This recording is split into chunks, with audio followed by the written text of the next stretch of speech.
कहूंगा कि जहां सवाल होना चाहिए वहां सवाल नहीं होता है, जहां सवाल नहीं होना चाहिए, जहां कुछ नहीं है वहां आप कुछ खोजने की कोशिश करते हैं, और जहां सब कुछ दिख रहा है वहां आप पूछते नहीं हैं। मधु जी, एक परेशानी आप लोगों के लिए ये भी है कि तेज प्रताप यादव ने कैंडिडेट दे दिए हैं और 7 यादव कैंडिडेट दिए हैं, और वैसी जगह दिए हैं जहां पर आपके यानी आरजेडी के मजबूत कैंडिडेट हैं, विधायक हैं। परेशानी तो होगी, ये तो मान लीजिए। देखिए, किसी भी इलेक्शन में मिनिमम मुझे लगता है कि 10 लोग खड़े होते होंगे, और भी बहुत सारी छोटी छोटी पार्टियां हैं जिनको हम लोग जानते भी नहीं है। अगर आप देखेंगे तो समय जब सिंबल आता है तो बहुत सारी पार्टियों का नाम आता है, तो वो रहता है। तो लोकतंत्र की ये खूबसूरती है कि हर किसी का अधिकार है पार्टी बनाने का, हर किसी का अधिकार है। आशुतोष, देखिए लगातार जो है महागठबंधन के घटक दल के प्रवक्ता जो आपके साथ मौजूद हैं, ये दावा कर रहे हैं कि सब कुछ ठीक है, सब ठीक हो गया है। आज ही हमने दिल्ली में देखा, महागठबंधन की पहले बैठक होती है, फिर बैठक होती है राष्ट्रीय जनता दल की कांग्रेस पार्टी के साथ, फिर अलग से मुकेश सहनी के साथ बैठक होती है। अगर पेच नहीं होता तो इतनी अलग अलग बैठकें की जरूरत कहां थी? नहीं, बिल्कुल, जिस तरह से बैठकें चल रही हैं वो भी अलग अलग लगातार। पहले दिल्ली, पटना में पहले बैठक करके मामला सुलझाने की कोशिश की गई, दिल्ली में सुलझाने की कोशिश की जा रही है। इतनी बैठकें हो रही हैं, मुझे लगता है कि इतनी बैठकें पहले आप लोगों ने भी नहीं की होगी। देखिए, आपको मंथन करना पड़ेगा। मंथन बिना किए वहां से विष को बाहर नहीं करेंगे, अमृत को नहीं लाएंगे। तो हम लोग मंथन कर रहे हैं इसलिए कि वहां से हम लोग अमृत निकाल पाए।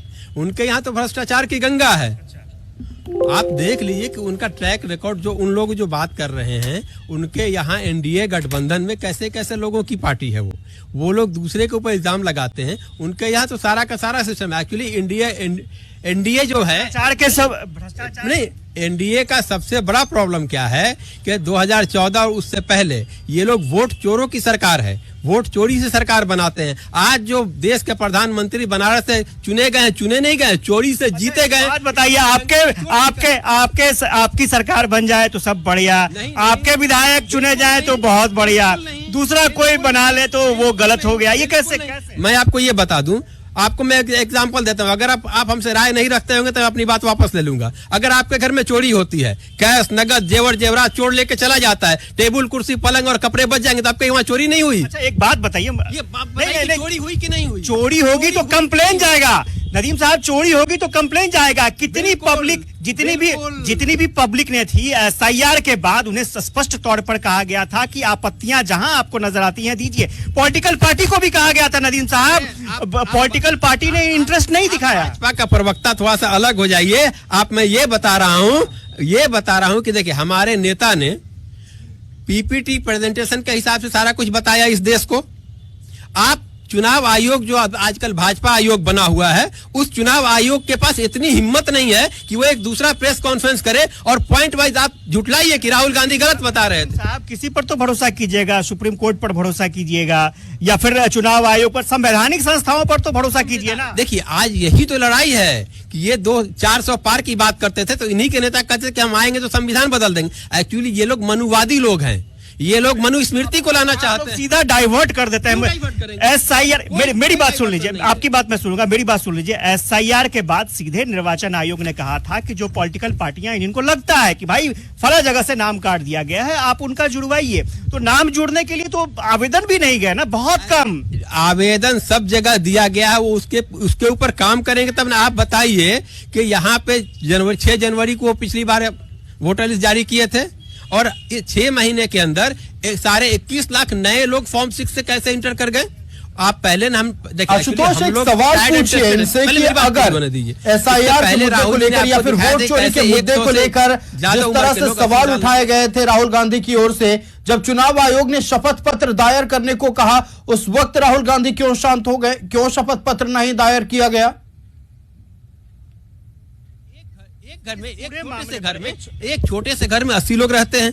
उसकी बात भी कही गई। मान लीजिए कि बहुत सारे लोग होते हैं, अभी भी पटना में भी बहुत सारे ऐसे लोग हैं जो झुग्गी झोपड़ी में रहते हैं, तो पर्टिकुलर